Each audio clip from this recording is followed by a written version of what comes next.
আমন্ত্রণ দীপ্ত সংবাদে, সাথে আছি আমি তারান্নুম জ্যোতি। শুরুতেই জানাবো সংবাদ শিরোনাম। সংসদ নির্বাচনে ৩০০ নির্বাহী ম্যাজিস্ট্রেট চান সিইসি।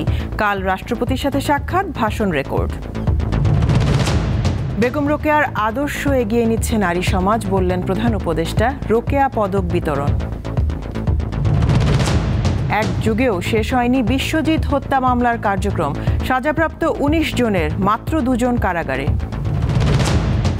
প্যাট সপ্তাহ শুরু কাল। ১ লাখ নতুন নিবন্ধনের আশা এনবিআরের।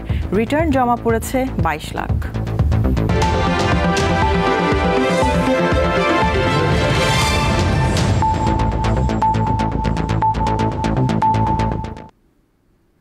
ত্রয়োদশ জাতীয় সংসদ নির্বাচনে ৩০০ জন নির্বাহী ম্যাজিস্ট্রেট রাখতে চায় কমিশন। মঙ্গলবার প্রধান বিচারপতির সাথে সাক্ষাৎ করে এই বিষয়ে সহায়তা চেয়েছেন প্রধান নির্বাচন কমিশনার। এদিকে আগামীকাল বেলা 12:30টায় রাষ্ট্রপতির সাথে সাক্ষাৎ করবেন সিইসি। এরপর রেকর্ড করা হবে তার তফসিল সংক্রান্ত ভাষণ। ত্রয়োদশ জাতীয় সংসদ নির্বাচন ও গণভোটের তফসিল ঘোষণায় পুরোপুরি প্রস্তুত নির্বাচন কমিশন।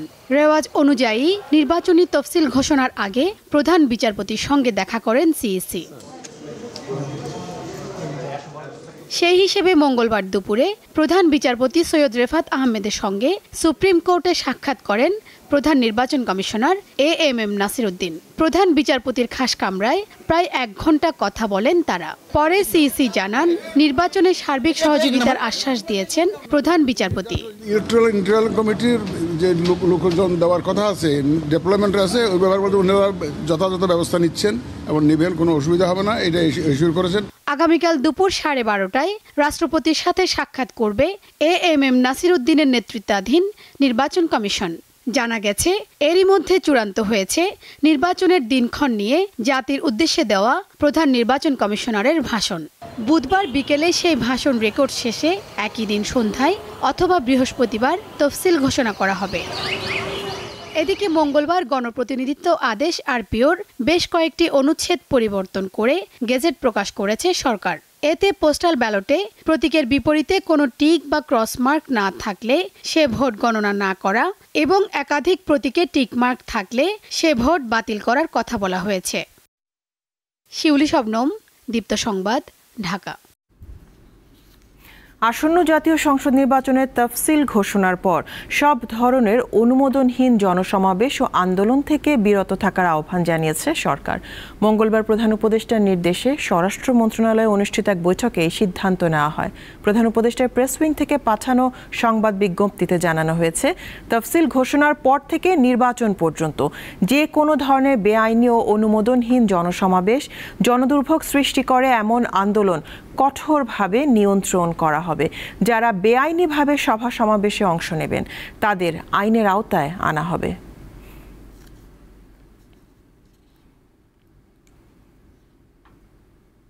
দেশের বর্তমান নারী সমাজ গণ অভ্যুত্থান পরবর্তী সময়ের, এদের হাত ধরেই নতুন বাংলাদেশের যাত্রা শুরু হয়েছে বলে জানিয়েছেন প্রধান উপদেষ্টা ডক্টর মোহাম্মদ ইউনূস। মঙ্গলবার রোকেয়া পদক প্রদান অনুষ্ঠানে এসব কথা বলেন তিনি। এবার নারী শিক্ষায় রুবানা রাকিব, নারী অধিকারে কল্পনা আক্তার, মানবাধিকারে নাবিলা ইদ্রিস এবং নারী জাগরণে ফুটবলার ঋতুপর্ণা চাকমা পেয়েছেন রোকেয়া পদক। নারী জাগরণের অগ্রদূত বেগম রোকেয়ার জন্ম ও মৃত্যুবার্ষিকী ৯ ডিসেম্বর। ১৮৮০ সালের এই দিনে রংপুরের পায়রাবন্দ গ্রামে তিনি জন্মগ্রহণ করেন। ১৯৩২ সালের একই দিন তিনি মারা যান। তিনি ব্রিটিশ ভারতের একজন বিশিষ্ট বাঙালি চিন্তাবিদ, লেখিকা, শিক্ষাবিদ ও রাজনৈতিক কর্মী ছিলেন। তাকে বাংলাদেশ ও ভারতে নারী মুক্তির পথিকৃৎ হিসেবে সম্মান করা হয়। ১৯বিংশ শতকে নারীরা যখন অবরোধবাসিনী, সেই সময়ে নারীর পরাধীনতার বিরুদ্ধে তিনি আওয়াজ তুলেছিলেন। নারী জাগরণের অগ্রদূত এই মহিয়সী নারীর প্রতি গভীর শ্রদ্ধা জানিয়ে প্রতি বছরের মতো এবারও প্রদান করা হলো রোকেয়া পদক।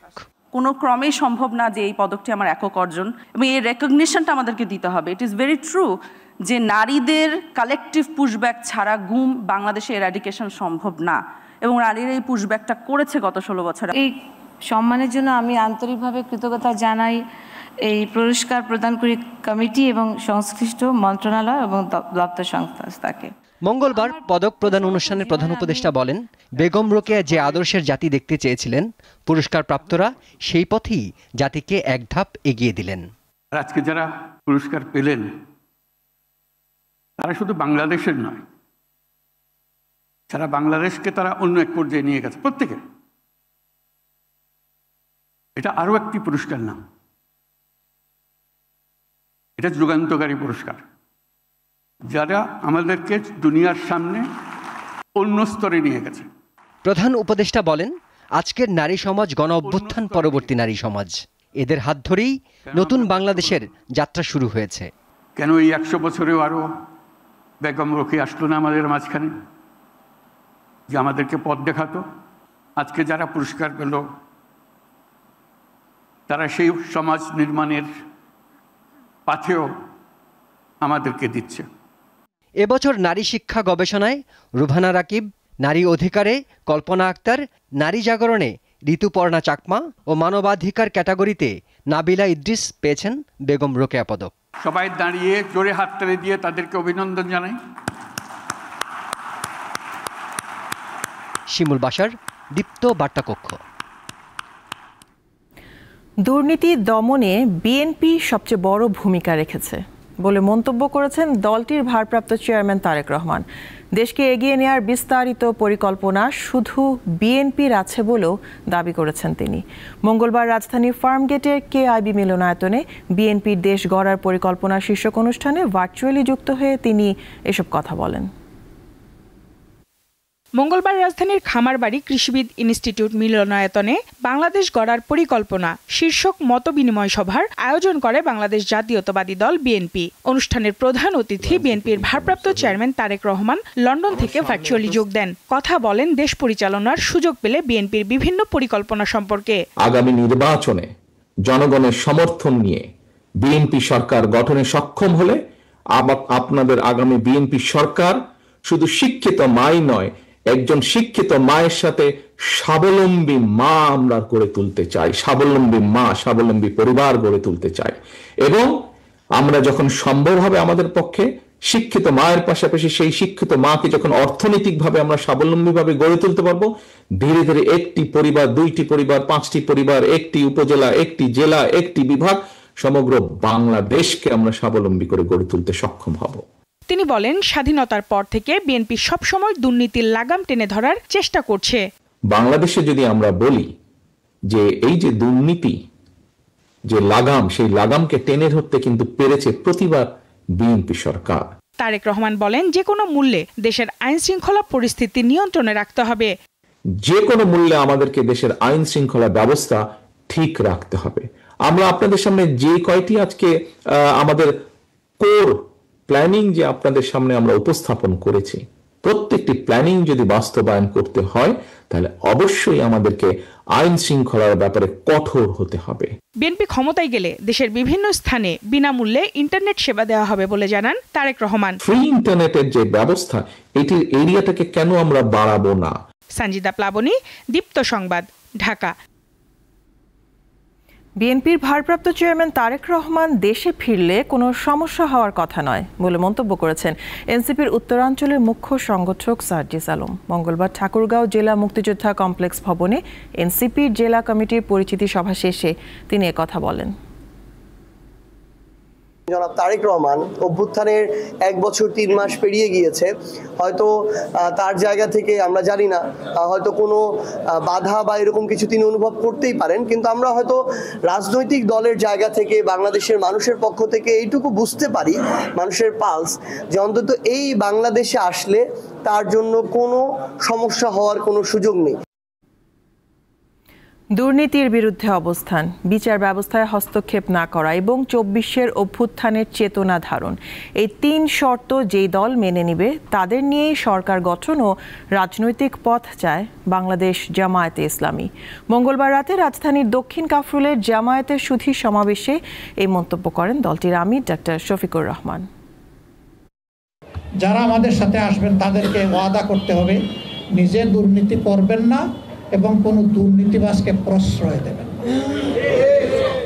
সমাজের সর্বক্ষেত্রে ন্যায় বিচার প্রতিষ্ঠা হবে, বিচার বিভাগ স্বাধীন হবে, কেউ বিচার বিভাগের উপর কোনো রাজনৈতিক হস্তক্ষেপ করতে পারবেন না।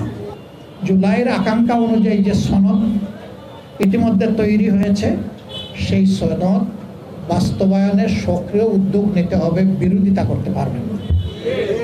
এই 3 শর্তে যারা রাজি হবেন তাদেরকে আমরা বুকে জড়িয়ে ধরে ইনশাআল্লাহ আগামী 5টা বছর অন্তত অপশাসনের বিরুদ্ধে, দুঃশাসনের বিরুদ্ধে, ফ্যাসিবাদের বিরুদ্ধে আমরা ঐক্যবদ্ধ। জুলাই গণঅভ্যুত্থানের প্রথম শহীদ রংপুরের আবু সাঈদ হত্যা মামলায় সাক্ষ্য দিয়েছেন জাতীয় নাগরিক পার্টির দক্ষিণাঞ্চলীয় মুখ্য সংগঠক হাসনাত আব্দুল্লাহ। এই মামলায় তিনি 22তম সাক্ষী। এছাড়া গুম ও নির্যাতনের মামলার অভিযোগ গঠনের জন্য 14 ডিসেম্বর সময় নির্ধারণ করেছে আন্তর্জাতিক অপরাধ ট্রাইব্যুনাল। দৃশ্যটি গত বছরের 16 জুলাইয়ের। রংপুরে বৈষম্য বিরোধী ছাত্র আন্দোলনে বেগম রোকেয়া বিশ্ববিদ্যালয়ের শিক্ষার্থী আবু সাঈদের গুলিবিদ্ধ হওয়ার ছবি, যা সারা দেশে তোলপাড় সৃষ্টি করে, যার ফলশ্রুতিতে ছাত্র জনতার অভ্যুত্থানের মুখে প্রধানমন্ত্রীর পদ থেকে পদত্যাগ করে ভারতে পালিয়ে যান শেখ হাসিনা। আবু সাঈদ হত্যার ঘটনায় মানবতাবিরোধী অপরাধের মামলায় মঙ্গলবার 22তম সাক্ষী হিসেবে ট্রাইব্যুনালে সাক্ষ্য দেন জুলাই আন্দোলনের অন্যতম সমন্বয়ক ও জাতীয় নাগরিক পার্টির দক্ষিণাঞ্চলের মুখ্য সংগঠক হাসনাত আব্দুল্লাহ। কিভাবে আসলে মিডিয়ার সামনে আমাদেরকে উপস্থাপন করে আমাদের বক্তব্যকে বিকৃত করে নিয়ন্ত্রিত গণমাধ্যমের মাধ্যমে রাষ্ট্রের আইনশৃঙ্খলা রক্ষাকারী বাহিনী কিভাবে আমাদের বক্তব্য খণ্ডিতাংশ এবং আংশিকভাবে প্রচার করে আন্দোলন প্রত্যাহারের যে নাটক মঞ্চস্থ করেছিল সেই বিষয়ে সেখানে কথা বলেছি। রাষ্ট্রীয় নগ্ন কায়দায় মিডিয়াকে নিয়ন্ত্রণ করার যেই নাটক মঞ্চস্থ হয়েছে সেটির আমরা শিকার হই।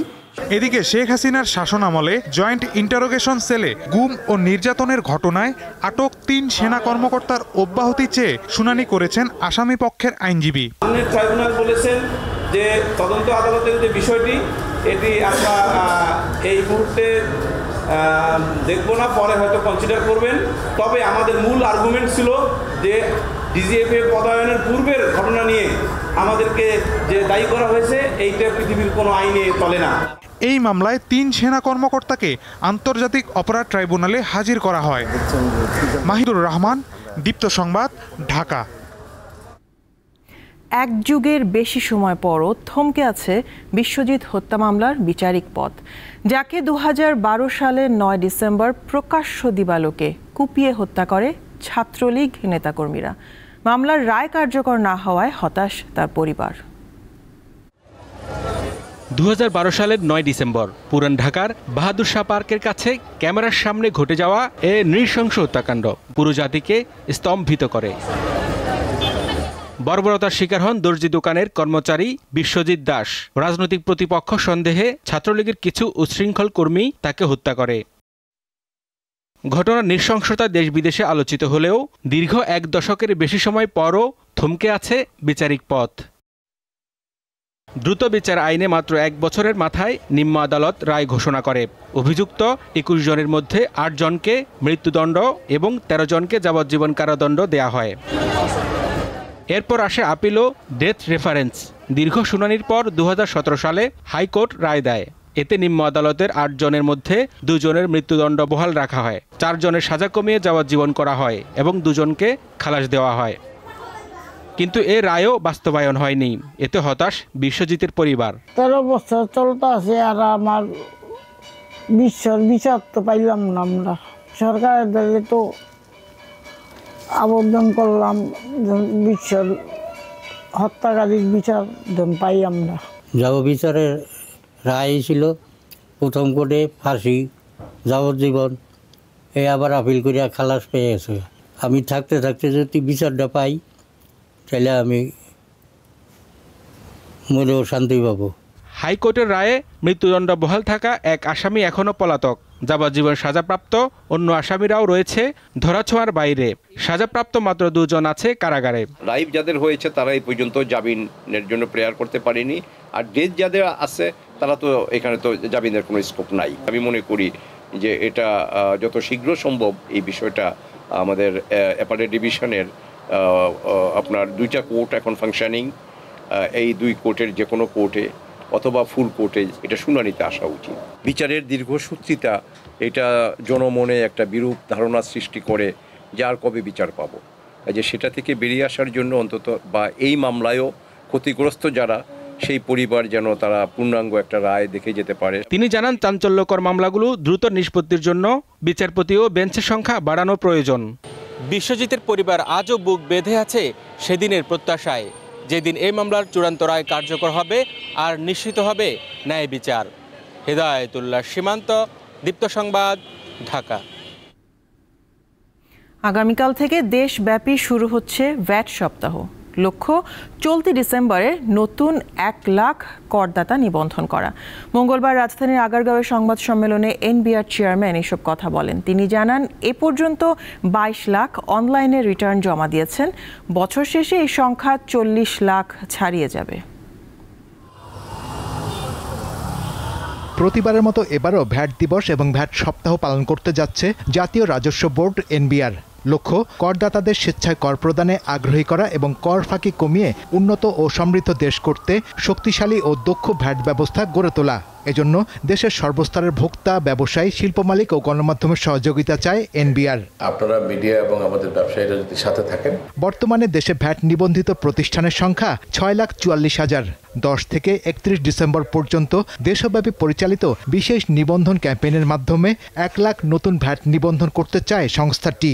ভ্যাট রেজিস্ট্রেশনটা বাড়ছে, এটা আরও ব্যাপকভাবে বাড়া উচিত। সংখ্যা অনেক, এটা আপনি হয়তো বলতে পারেন যে এটা হয়তো টোটাল যারা রেজিস্ট্রেশন হওয়ার কথা তার সিংহভাগ আসলে রেজিস্ট্রেশনে নাই। এইটা একটা বড় জায়গা। এই জায়গাটা যদি আমরা ঠিক করতে পারি তাহলে এক সময় আমাদের এই ডিসিপ্লিনটা আমরা আনতে পারবো। দেশে এখন পর্যন্ত 22 লাখ ই রিটার্ন দাখিল করা হয়েছে উল্লেখ করে এনবিআর বলছে, বছর শেষে এই সংখ্যা 40 লাখে উন্নীত করতে চায় তারা। এজন্য ভ্যাট ব্যবস্থাকে ব্যবসায়ীদের জন্য সহজ করার চেষ্টা চলছে। এই বছর আমি আশা করি 40 লাখের মতো রিটার্ন আমাদের এই রিটার্নের মাধ্যমে আসবে। অলরেডি আজকে পর্যন্ত 22 লাখ রিটার্ন অনলাইনে সাবমিট হয়েছে। সো 22 লক্ষ ট্যাক্স পেয়ার যেহেতু মানে কোনো রকমের ঝামেলা ছাড়া ট্যাক্স রিটার্ন জমা দিতে পেরেছে, নিশ্চয়ই আগামী বাকিরাও পারবেন। এনবিআর চেয়ারম্যান জানান, মোবাইল আমদানিতে শুল্ক কমানোর ক্ষেত্রে রাষ্ট্র সিদ্ধান্ত নেবে। শুল্ক অব্যাহতির বিষয়টি এনবিআর এর এখতিয়ারে নেই বলেও জানান তিনি। এনবিআর এর এখন আর সেই সিদ্ধান্ত নেওয়ার ক্ষমতাও নাই। শাহরিয়ার ইমন, দীপ্ত সংবাদ, ঢাকা। রাজধানীর সায়েন্স ল্যাবরেটরি এলাকায় ঢাকা কলেজ ও আইডিয়াল কলেজের শিক্ষার্থীদের মধ্যে সংঘর্ষের ঘটনা ঘটেছে। এ সময় 2টি গাড়ি ভাঙচুর করা হয়। মঙ্গলবার সকাল 8টা থেকে বেলা 11টা পর্যন্ত 2 পক্ষের মধ্যে সংঘর্ষ হয় বলে জানিয়েছে পুলিশ। ঠিক 1 মাস আগে এই 2 কলেজের শিক্ষার্থীদের মধ্যে মৌখিক শান্তি চুক্তি হয়, কিন্তু 1 মাসের মাথায় আবার এই ঘটনা ঘটল। 2 পক্ষের মধ্যে উত্তেজনা চলার সময় ধানমন্ডিতে ঢাকা কলেজের 2টি গাড়ি ভাঙচুর করা হয়। এই ঘটনাকে কেন্দ্র করে ঢাকা কলেজের ছাত্ররা আইডিয়াল কলেজের দিকে যায়। পরে ধাওয়া, পাল্টা ধাওয়া ও ইট পাটকেল নিক্ষেপের ঘটনা ঘটে।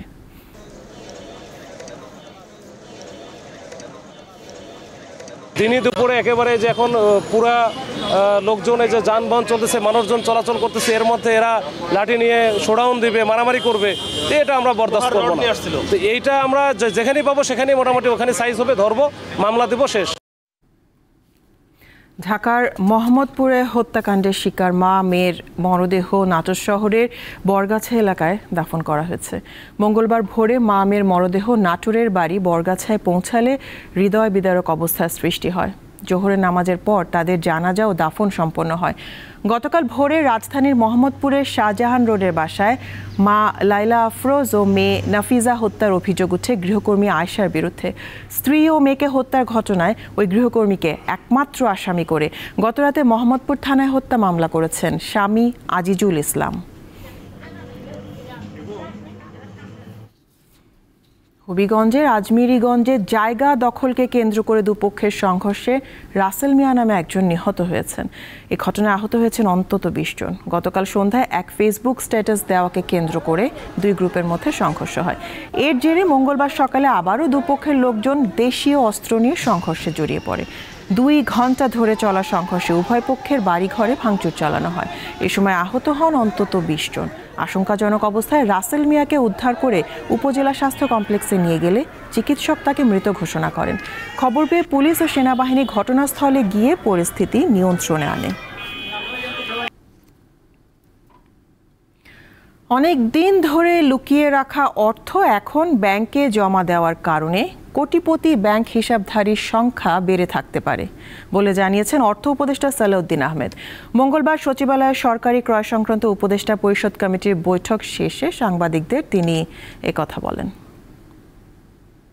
মূল্যস্ফীতি বেড়েছে, কারণ মূল্যস্ফীতি এমন একটা জিনিস আপনার যখন একটা থাকে বেজ ওখানে নামিয়ে আনা একটু ডিফারেন্স, তবু 14 থেকে নামিয়ে আছে।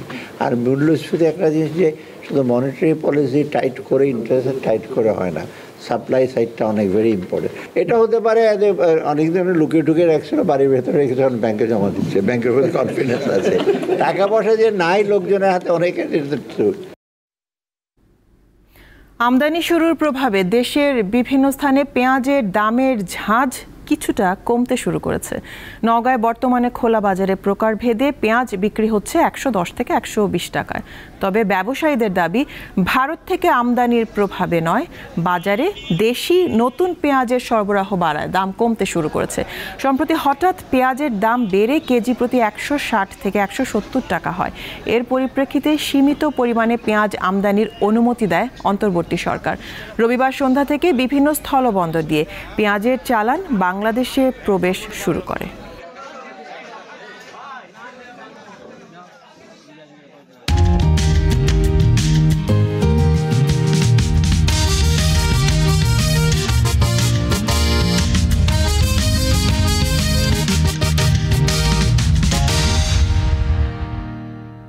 1971 সালের 9 ডিসেম্বর এদিন দেশের অনেক এলাকা পাকিস্তানি হানাদারদের কবল থেকে মুক্ত করে মুক্তিবাহিনী। এর মধ্যে রয়েছে গাইবান্ধা, নেত্রকোনা, খুলনার কপিলমুনি, কুষ্টিয়ার কুমারখালী, কুমিল্লার দাউদকান্দি, ব্রাহ্মণবাড়িয়ার তিতাস, গাজীপুরের শ্রীপুর, চট্টগ্রামের হাটহাজারী, ময়মনসিংহের ঈশ্বরগঞ্জ, গফরগাঁও, ত্রিশাল ও নারায়ণগঞ্জের 2500। 9 ডিসেম্বর সকাল 11টায় 155 জন রাজাকার খুলনার কপিলমুনি হাই স্কুল মাঠে মুক্তিবাহিনীর কাছে আত্মসমর্পণ করে। এছাড়া এদিন হানাদার মুক্ত হয় পাবনার সাঁথিয়া। এর আগে 8 ডিসেম্বর সাঁথিয়ার নন্দনপুরে হানাদার বাহিনীর সঙ্গে ব্যাপক সংঘর্ষ হয় মুক্তিবাহিনীর। এক পর্যায়ে টিকতে না পেরে হানাদারেরা পালিয়ে যায়। আরও মুক্ত হয় কুষ্টিয়ার কুমারখালী।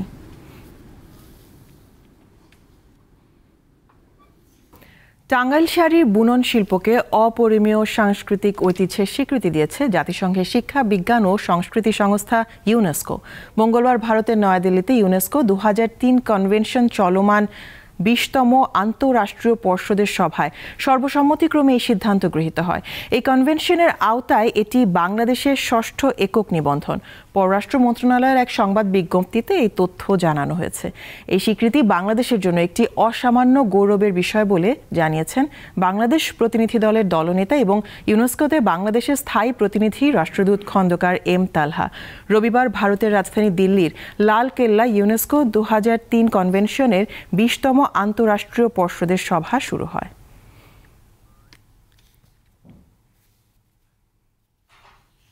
ভারতে 13 মাস কারাভোগের পর দেশে ফিরেছেন 6 বাংলাদেশি নাগরিক। মঙ্গলবার সন্ধ্যায় শেরপুরের নাকুগাঁও ইমিগ্রেশন দিয়ে তাদের বাংলাদেশের কাছে হস্তান্তর করে ভারতীয় পুলিশ ও বিএসএফ।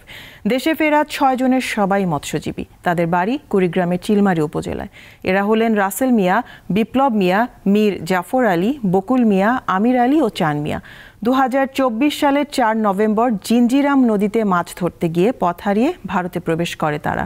পরে বিএসএফ তাদের আটক করে মেঘালয়ের কালাইচর পেট্রোল থানায় হস্তান্তর করে। সেখান থেকে পাঠানো হয় কারাগারে।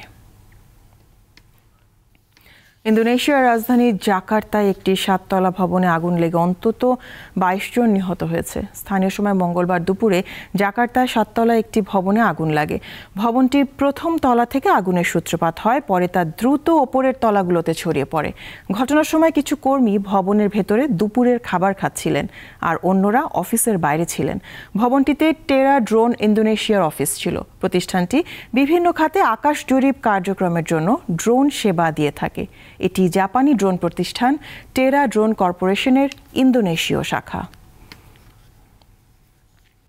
পাকিস্তানের উত্তর পশ্চিমাঞ্চলের খাইবার পাখতুনখোয়া প্রদেশে একটি নিরাপত্তা চৌকিতে জঙ্গি হামলায় অন্তত 6 জন সেনা সদস্য নিহত হয়েছে।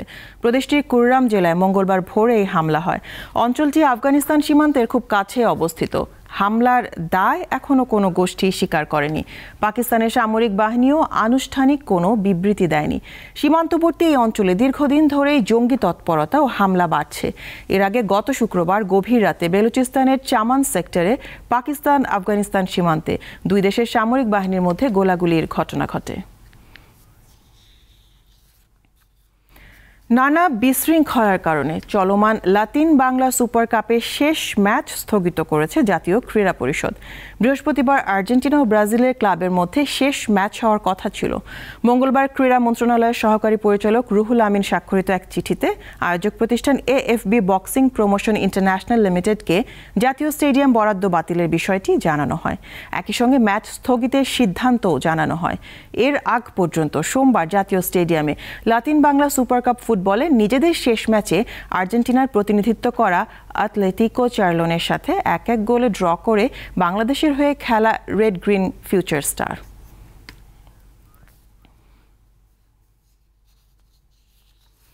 একটি সিনেমার চিত্রনাট্য থেকে শুরু করে প্রেক্ষাগৃহে মুক্তি দেওয়া পর্যন্ত যা কিছু প্রয়োজন তার সব একটি ইকোসিস্টেমে আনা হবে বলে জানিয়েছেন তথ্য সম্প্রচার উপদেষ্টা মাহফুজ আলম। মঙ্গলবার বাংলাদেশ চলচ্চিত্র উন্নয়ন কর্পোরেশনের বিজনেস অটোমেশন সার্ভিস, সিনে আর্কাইভ, সংস্কারকৃত সাউন্ড রেকর্ডিং স্টুডিও ও নতুন রূপে ঝর্ণা স্পট উদ্বোধনের পর তিনি এসব কথা বলেন। মাহফুজ আলম আরও বলেন, আগামীতে বিএফডিসিতে নয়, সিনেমার শুটিং হবে কবিরপুরের ফিল্ম সিটিতে। এফডিসি থাকবে গবেষণার জন্য। বিএফডিসির ব্যবস্থাপনা পরিচালক মাসুমা তানির সভাপতিত্বে অনুষ্ঠানে আরও বক্তৃতা করেন পরিচালক সমিতির সভাপতি শাহিন সুমন ও চিত্রনায়ক বাপ্পারাজ। পরে মনোজ্ঞ সাংস্কৃতিক অনুষ্ঠানে নৃত্য ও গান পরিবেশন করেন শিল্পীরা।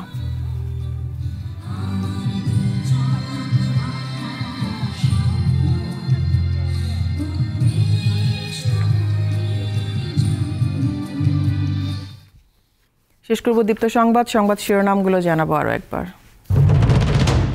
সংসদ নির্বাচনে 300 নির্বাহী ম্যাজিস্ট্রেট চান সিইসি, কাল রাষ্ট্রপতির সাথে সাক্ষাৎ, ভাষণ রেকর্ড। বেগম রোকেয়ার আদর্শ এগিয়ে নিচ্ছে নারী সমাজ, বললেন প্রধান উপদেষ্টা। রোকেয়া পদক বিতরণ। এক যুগেও শেষ হয়নি বিশ্বজিৎ হত্যা মামলার কার্যক্রম, সাজাপ্রাপ্ত 19 জনের মাত্র 2 জন কারাগারে। ভ্যাট সপ্তাহ শুরু কাল, 1 লাখ নতুন নিবন্ধনের আশা এনবিআরের, রিটার্ন জমা পড়েছে 22 লাখ। এ ছিল এখনকার মতন। আমি তারান্নুম জুথি বিদায় নিচ্ছি। দর্শক আরও তথ্য বিনোদনের সংবাদ জানতে যুক্ত থাকুন দীপ্ত টিভির ডিজিটাল প্ল্যাটফর্মগুলোতে। এতক্ষণ সাথে থাকার জন্য ধন্যবাদ সবাইকে।